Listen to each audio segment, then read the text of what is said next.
señora ministra de Educación Nacional, Aurora Vergara Figueroa, su señora madre, María Teresa. ¿Dónde está María Teresa? Eso, muy bien, muy orgullosa. Y su distinguida familia, mujeres lideresas, cabeza de familia, representantes de la comunidad penitenciaria e integrantes de las organizaciones sociales de Quibdó, representante de la población privada de la libertad, Yasmina Chaverra Mena, que además eres víctima de Bojayá, ¿cierto? Sobreviviente de esa masacre, representante del gobierno ancestral y de la etnia Embera Dovida, Irma Cabrera Mecha, gobernadora del departamento de Chocó, encargada Farlín Perea Rentería, tuve el gusto de nombrarla, alcalde del municipio de Quibdó, Martín Emilio Sánchez Valencia, y su esposa Marta Imelda, ministros y funcionarios del Gobierno Nacional, representantes de misiones diplomáticas acreditadas en Colombia, comandantes regionales de las fuerzas militares y de la Policía Nacional, población negra, mulata, afrocolombiana y comunidades étnicas de la región, medios de comunicación locales y nacionales, y en general un saludo a toda la comunidad que me acompaña hoy aquí en Quibdó, en el Chocó, tierra que es muy grata para mí, porque aquí se fue prendiendo los vientos del cambio político en una gran victoria en octubre del año pasado, que en cierta forma garantizó el triunfo de la presidencia en nombre mío. He venido aquí varias veces, pero esta vez para entregarle al Chocó el nombramiento de una ministra, en primer lugar, que se crió aquí en Ismina, que ha estudiado, ha recorrido su vida académica, es muy importante, y que quisimos, primero como viceministra y ahora designarla ministra de Educación. Esta es la primera vez que hay una mujer negra como ministra de Educación. Y eso tiene una implicación, unas obligaciones, unas responsabilidades que hay que tomar.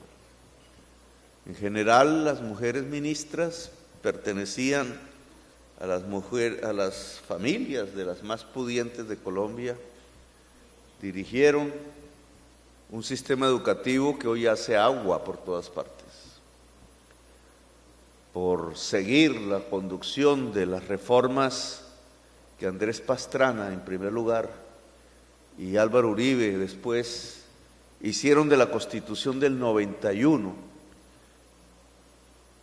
recortando el crecimiento de los recursos de la educación.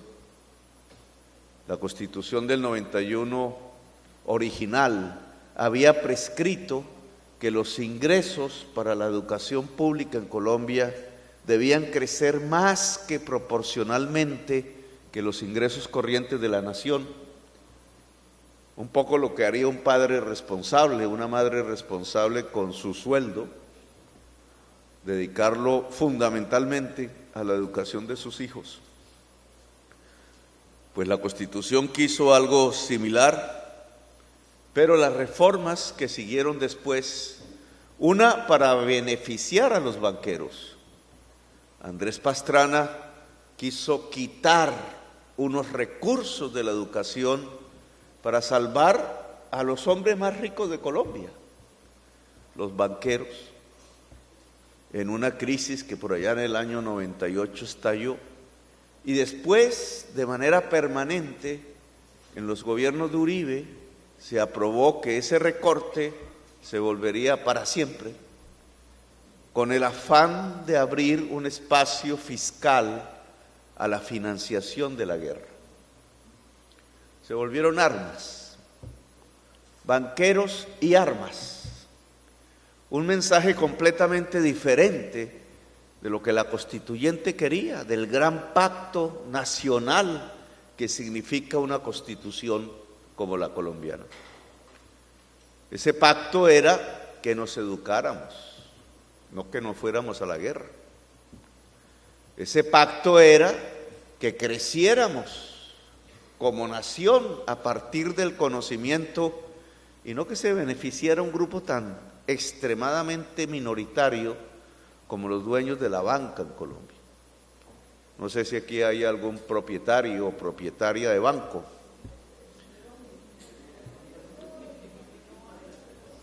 Yo creo que nunca han estado ni en ninguna oportunidad en mis discursos. Pero ¿por qué sacrificar la educación de millones de colombianos?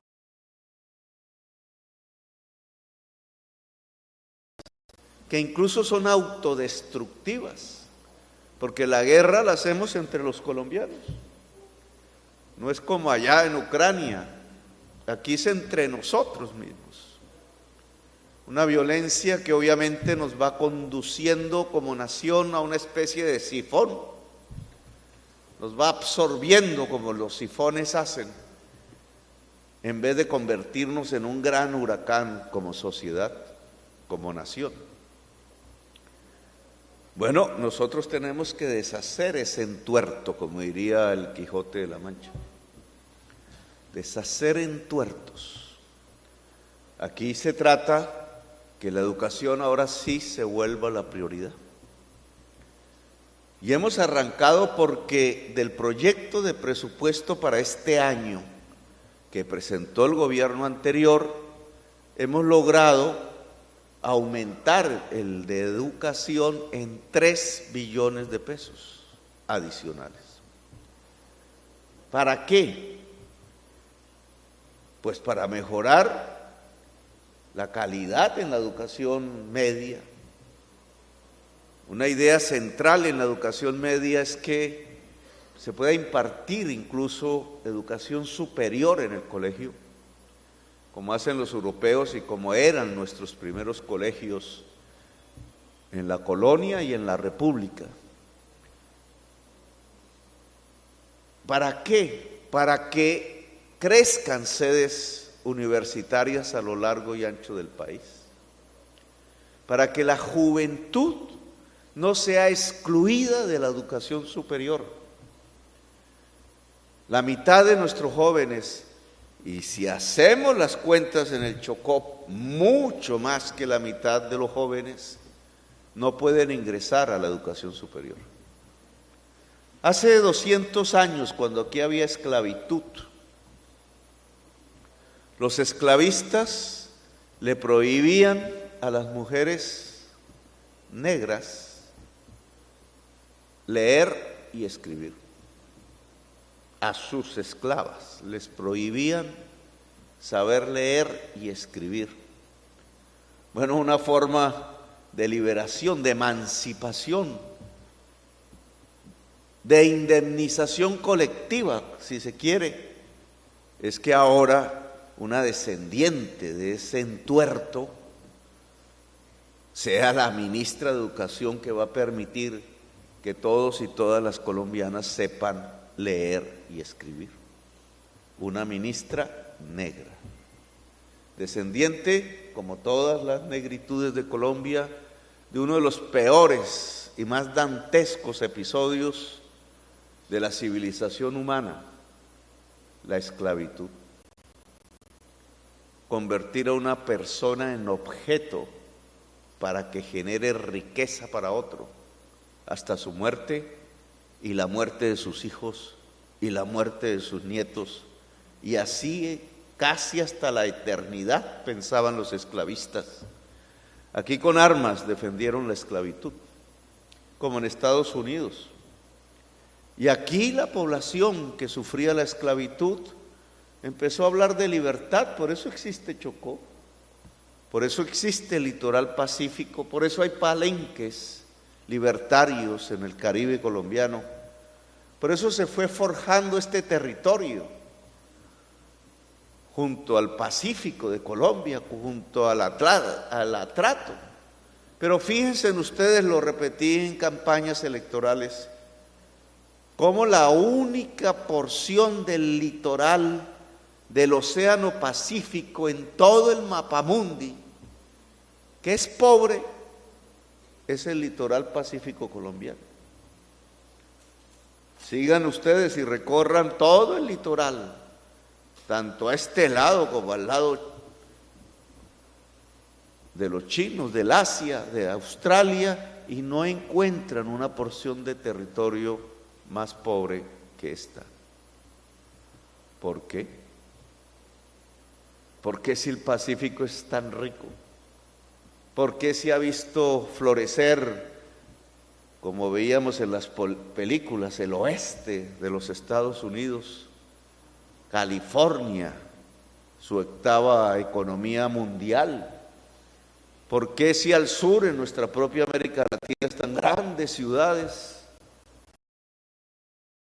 como Lima, como Valparaíso, como el Chile, pescador? Chile no es más sino un litoral pacífico absolutamente emprendedor.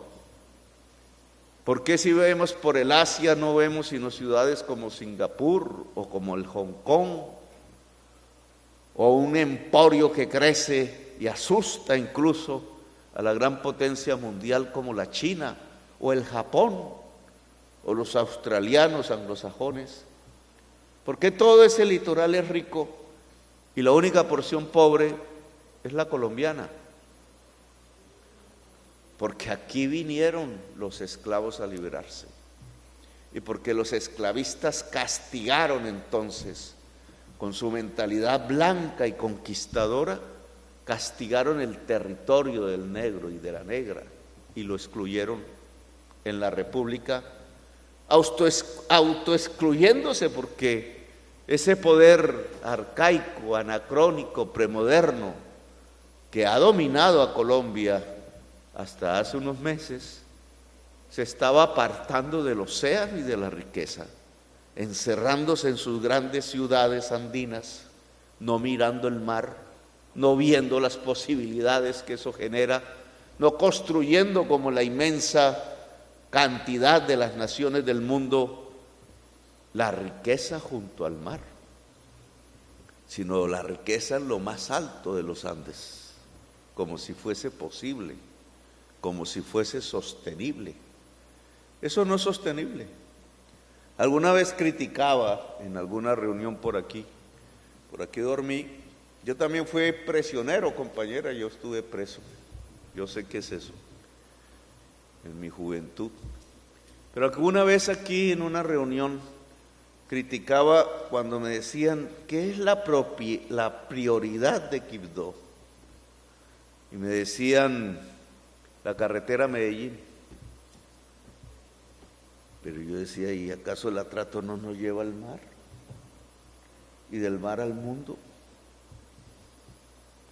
La gran lucha entre lo que ha sido la concepción tradicional en Colombia y las posibilidades que realmente tendríamos si miráramos al mundo y no detrás de las montañas. Yo creo que hay una mayor posibilidad, la educación y el conocimiento. Yo creo que una manera de romper realmente las cadenas es pensando con calidad, pensando informadamente, pensando con el conocimiento detrás. ¿Por qué aquí no podríamos llegar en determinadas ramas del conocimiento humano a su frontera? A que más allá es lo inédito y lo oscuro y que pudiéramos avanzar. ¿Quién dijo que el cerebro humano es diferente dependiendo de la tonalidad de su piel? Eso lo pensaba Hitler. Hay una serie de Hitler minúsculos que se los meten en el cerebro como prejuicios. De ahí el nacimiento de los racismos, de la xenofobia. Creer que hay una raza superior y creer que esa raza superior tiene la piel blanca. Eso fue lo que condujo a la esclavitud y eso fue lo que condujo a la enorme guerra mundial y a decenas de millones de personas asesinadas en el viejo continente. Pues yo como sé que no es cierto, que el cerebro de un negro es lo mismo que el cerebro de un blanco, como lo decía en campaña, que el cerebro de una mujer es igual al cerebro de un hombre, que el cerebro de alguien con piel amarilla es igual que el cerebro de una persona con una tonalidad cobriza, que el cerebro de un colombiano es igual que el cerebro de un norteamericano, no hay diferencias.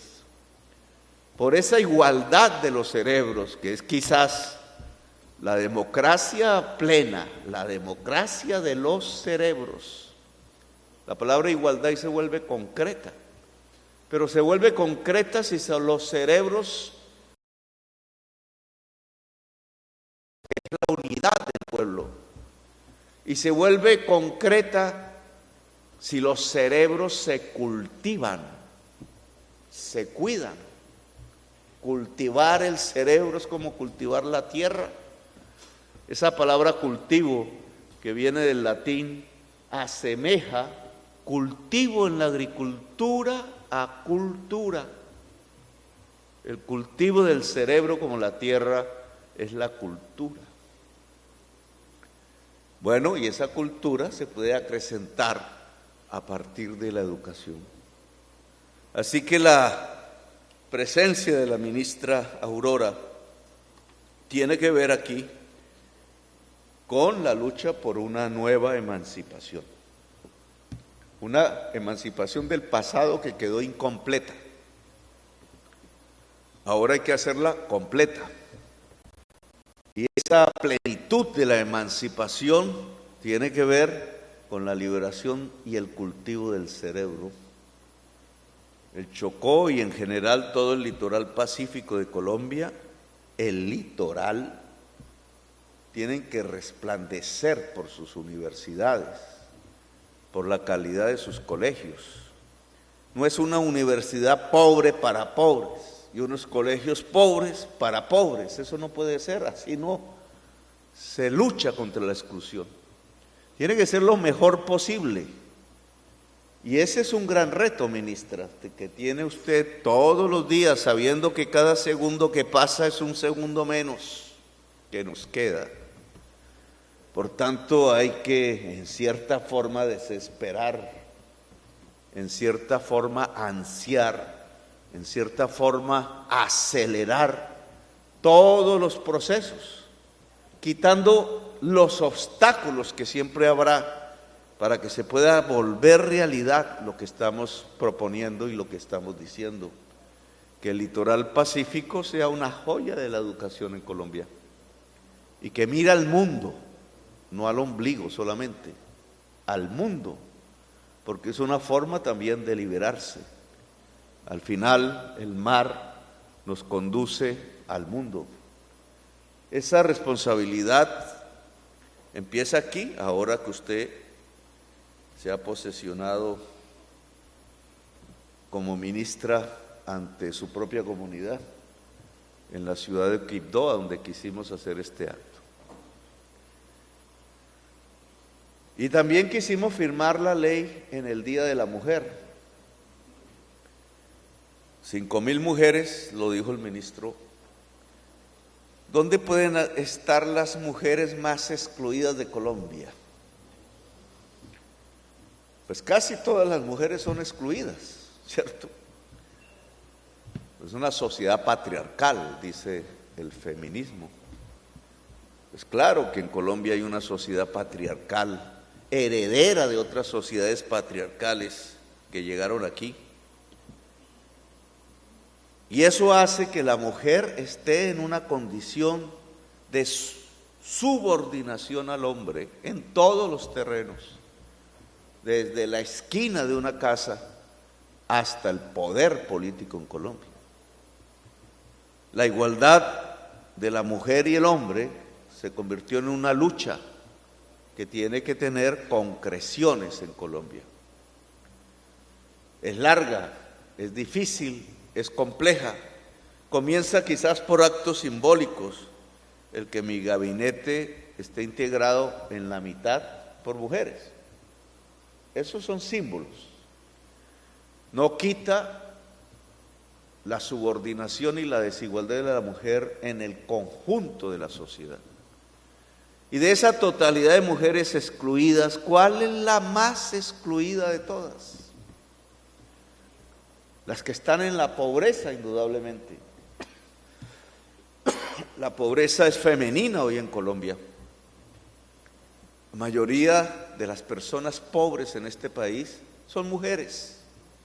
Pero ahí hay más excluidas. Las mujeres conducidas al trabajo sexual. Por una y otra razón, la inmensa mayoría obligadas, porque no hay otro camino, al trabajo sexual. Caminando quizás a estas horas en calles frías, quizás con más de 30, 40 años, simplemente destruyendo su propio cuerpo para poderle llevar la comida a los hijos. Y aún hay más excluidas y más. Quizás la mujer presa es la más excluida de todas, quizás, porque sufre todas las exclusiones juntas, las que sufren todas las mujeres, las que sufren las mujeres pobres, las que sufren las mujeres sin libertad, mujeres madres sin libertad, que es como conducir a la sociedad a mayores niveles de criminalidad. Aquí hay una sociedad que quisiera, una parte minoritaria, menos mal, ahora, que nosotros usáramos el ejército para disparar los fusiles sobre campesinos civiles. Y nos critican, y nos juzgan, y nos procesan porque no disparamos. O sea, lo que querían era como ocurrió en una penitenciaría de Colombia, la Modelo, una masacre. Eso les gusta, lo aplauden, lo prohíjan. La masacre de la Modelo, que es un delito de lesa humanidad, es que matar presos no importa, pensaron. Y excusaron el delito, y lo ocultaron y no lo investigaron. Porque los autores de ese delito, intelectuales, tenían el poder. En una penitenciaría llevaron la muerte. Nosotros queremos llevar la libertad. Ese es el cambio. Y comienza por esta ley. Esta ley libera a 5,000 mujeres presas por ser madres, cabeza de familia. Si ellas siguieran presas y los niños sin su madre, esos niños crecen sin afecto y muchos en el futuro se convierten en criminales. Esa es la lógica de la violencia y de la exclusión, una especie también de sifón suicida. Pues aquí cortemos esa cadena, que esos niños tengan a su mamá y se abracen y el afecto surja, y ese afecto es profundamente sanador, porque al construirse esa primera niñez en medio del afecto, con toda certeza no se volverán criminales. No lo ve la mente endurecida por prejuicios similares a los que pensaban que había una raza superior solo porque tenía la tez blanca. Pero en la ciencia, en el pensamiento progresista está demostrado que no es encarcelando las sociedades como nos salvamos de la violencia. Para eso habían hecho los guetos y los gulag y fracasaron. Que es en la libertad en donde se construyen las sociedades y que por tanto tenemos que reformar y cambiar muchas cosas. ¿Cómo así que liberar campesinos que cultivan hoja de coca porque este país y este estado no fueron capaces de construir una reforma agraria, de entregarle tierra fértil al campesino, de ayudarlo a producir alimentos, y lo expulsaron incluso con armas, con sierras eléctricas, descuartizando cuerpos, con masacres y fosas comunes? Lo desalojaron para que fuera a parar a los páramos o a los barrios pobres de las grandes ciudades donde sus hijos, sus hijas no tenían otro camino que el trabajo sexual, dejando la tierra y el surco y el alimento o las selvas. ¿Y qué iban a cultivar en las selvas? Lo que el mercado les pedía. Y el mercado les pedía drogas, cocaína, que consumían y consumen en los Estados Unidos y en Europa. Y entonces, en virtud de esa exclusión, de esa incapacidad del Estado colombiano y de su historia de hacer una reforma agraria y de permitir que el campesinado esté en la tierra fértil y no el narcotraficante, entonces, en virtud de esas, es que el campesino cultivador de hoja de coca tiene que estar preso, mientras el narcotráfico se abraza con el senador y camina por el Palacio de Nariño. Pues nosotros decimos que no. Y como presentamos el proyecto de liberar ese campesinado de la cárcel, de hacer un pacto con él diferente, entonces se atreve un funcionario por allí a decirnos que prohijamos el narcotráfico. El narcotráfico se ha prohijado es en las instituciones. Es que se metió en la sociedad de activos especiales para recuperar los bienes que consiguió con el tráfico ilícito. Es que se metió en la Dirección Nacional de Protección, esa misma donde ayer atentaron contra nuestro director, para usar los carros blindados que estaban destinados a cuidar a los líderes sociales para cargar cocaína, que se metió en la fuerza pública, que puso en nómina de los carteles a gente civil y uniformada para servirles, que capturó el Senado de la República en debates que me tocó hacer públicamente para liberar la ley de la mafia, que capturó ministerios, que se metió por el parqueadero al Palacio de Nariño para dialogar impunidad al narcotráfico, que se metió en la fiscalía para lograr que no se juzgara. Y entonces eso sí no es pecado, eso sí no es perseguido, eso sí es aplaudido, eso sí es ocultado por la prensa. Pero liberar a un campesino que cultiva hoja de coca después de tanta exclusión, entonces nos condena. ¿A quién se le ocurre decir que estamos beneficiando al narcotraficante porque el campesino sale de la cárcel? Y hay a quien se le ocurre, y a ese que se le ocurre tiene poder. Les gusta ver a los campesinos presos, les gusta ver a los jóvenes fusilados inocentemente, les gusta ver a los jóvenes que se manifiestan calcinados en sus ojos por los gases lacrimógenos, o muertos en las calles simplemente porque gritaban que tenían derecho a la dignidad y a la vida.